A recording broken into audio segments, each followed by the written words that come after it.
Hi everyone, I'm Dr. Karam, board-certified facial plastic surgeon and founder and creator of Karam MD Skin. I specialize in facial rejuvenation, which basically means I help people look as young as they feel. And today we're going to talk about a very interesting topic, and that is Sarah Jessica Parker's recent interview in Vogue magazine, where she talked about all things related to her own anti-aging and cosmetic surgery journey, and really brought up some interesting points that I think are worth discussing and learning from and having a conversation around. You don't do a facelifts, Botox, all this other shit. I think about all of it. I'm like, I ask people all the time, like, is it too late? Now people be like, well, you don't know, not only look rested, you look like an entirely different human being. I honestly think like I missed out on the facelift. Like that be to me like the thing, like an old fashioned good one You look that you so have good. when you're like 44. But First I of do all, understand why people make the choice, because there is so much emphasis put on, especially women and primarily women, about looks. For many of you who know this is old news, but Sarah Jessica Parker is a prominent, beautiful, charismatic, confident, and funny actress who played in the hit series Sex and the City. Sex and the City is coming back with a new version, a reuniting of the cast, and I think that's gonna be something we're all excited to see.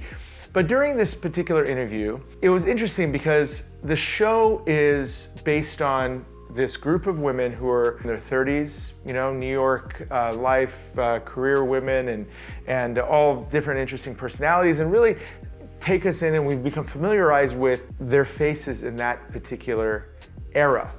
Now, time does what time does, and we all know, I mean, this is a fundamental sort of reality that aging sucks, right? I mean, let's just be clear about that. It's no fun watching the signs of our youthful, beautiful face start to slip away and start to change in ways that we're not exactly not only comfortable with, but certainly not welcome, right?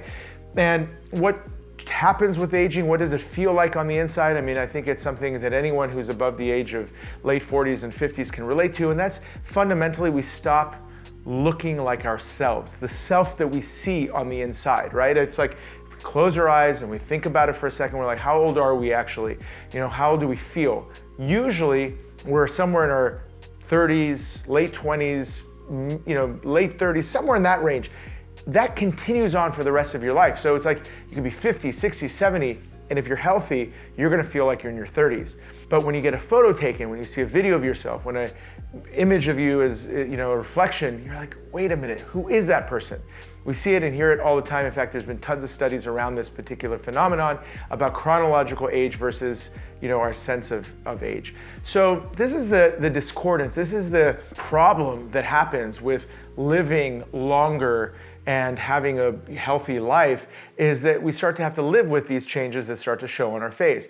And when you take a look at Sarah Jessica Parker now versus what she looked like during her show, you start to see, of course, there's a gap. I mean, it's a normal thing, happens with aging to all of us. Now, when she was asked during this particular interview, her relationship with anti-aging procedures and cosmetic surgery, etc., she brought up a really interesting point, and I think this is the point that we're gonna launch the conversation around. And basically, she said, you know, she missed the window on having a facelift, you know, and she quote unquote, like the old-fashioned type that you have when you're 44 years old. And now she's 58 years old and doesn't feel like the window is available for her. Now, there's a couple of different ways to interpret this, and we're gonna discuss it in a moment. But it's an interesting perspective because it's not a perspective I hear about as a surgeon regularly, because my patients come to me at all ages. I mean, the reality is, when do you know you're actually ready for a facelift? Like, what's the general sort of criteria? Typically, what I tell people, and this may relate to you, is when you start to find yourself doing this in the mirror, you know, you put your fingers up and you're kind of pulling up, and I know for those of you who do this, you're like, oh yeah, I do that all the time. When you do that type of thing, and you're looking at yourself and saying, oh, that's my younger self, that's a self that I vibe with, that's a self that I identify with. And if you got the age that's generally in the late 40s, 50s and beyond, you're kind of like probably have the anatomic changes that would benefit by a facelift, right? You can improve upon those things with a properly done facelift. Just to set the record straight, I don't do a traditional facelift. I do a technique that I personally developed, a trademark called the vertical restore. So if I use those terms interchangeably, just know that I'm kind of being general when I say facelift, but the technique that I actually do is a vertical restore. So bottom line is, in a situation like this, when you start to do this, that's usually when you know you're ready. Now, how do we interpret what Jessica is saying? Two different ways. And I think probably the more accurate way is the latter, but I'm going to talk about it about this in a moment. So one side of it is 44, beginning signs of aging, get it done then, that's the time to do it. Because by the time you're 58 and 60, etc., it's too late to do it. Now, too late means what? Means that you're not going to look 30 again? Maybe that's the case. I think the longer you wait, generally speaking, the less likely you are to hit that 30-something age range that you envision yourself, because the face does remodel and change and have different sort of structural things that make it nearly impossible to get it really back to that level.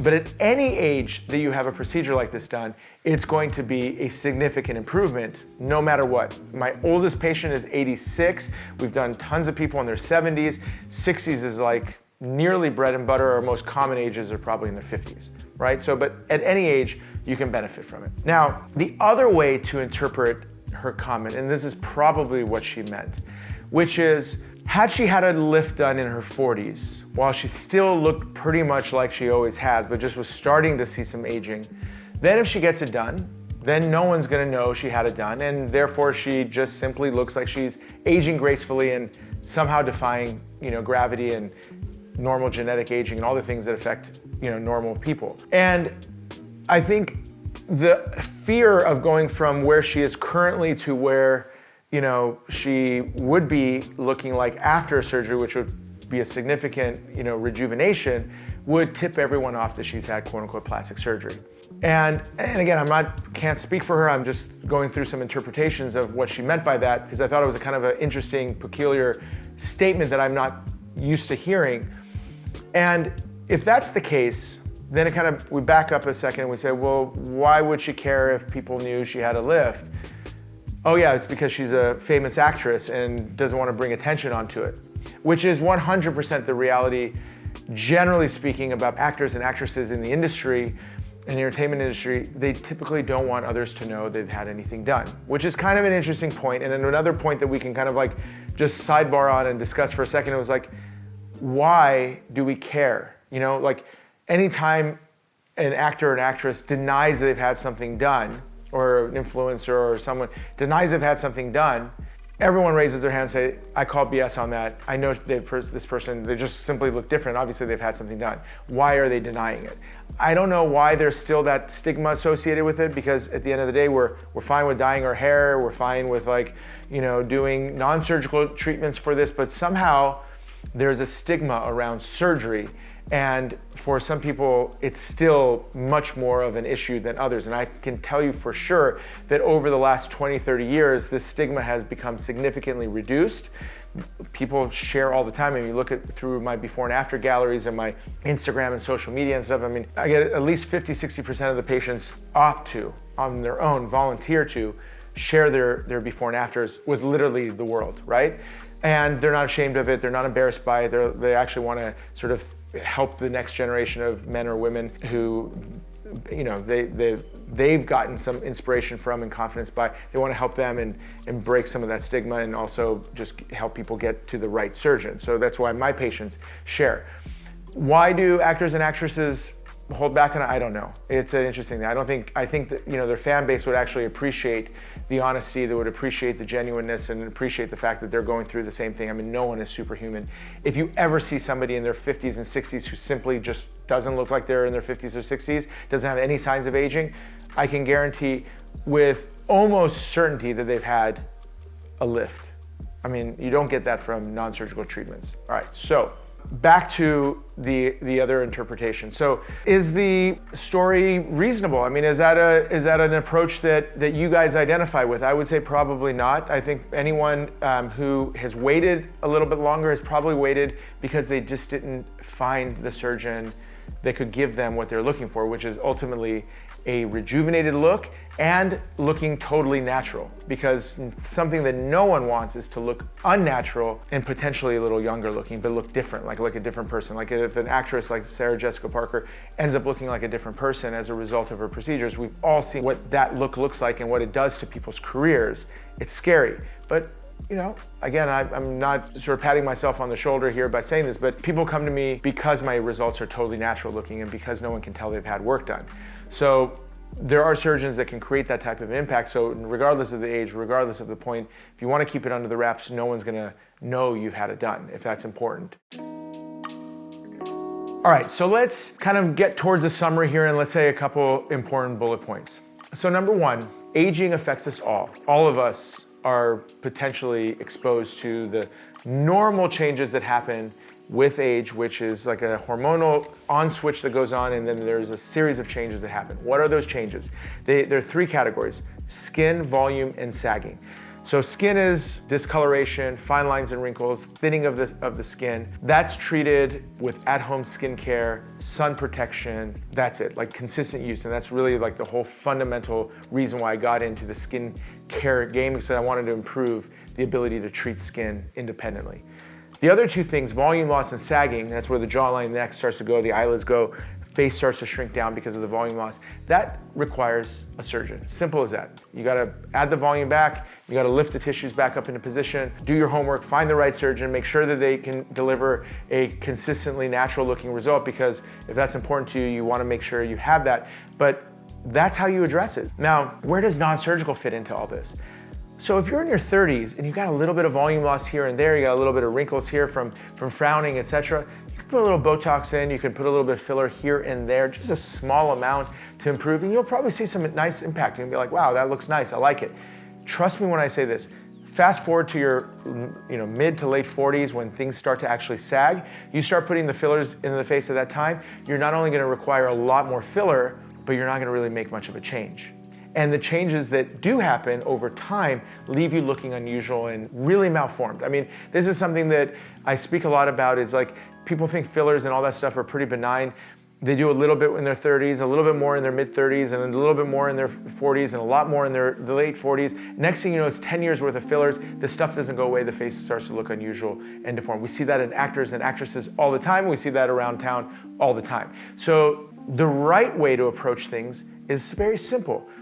Focus on your skin whenever you hear this and know that it's important. Focus on your skin, do the right things. For more information about that, listen to some of the Skin School videos, follow my skin Instagram and my personal Instagram. You'll learn a lot about that topic, our blog, etc., Karam MD Journal. And then the other stuff, just kind of coast until the point comes when you're doing this and you're kind of sick of it and you're ready to go emotionally, financially, it's the right time in your life.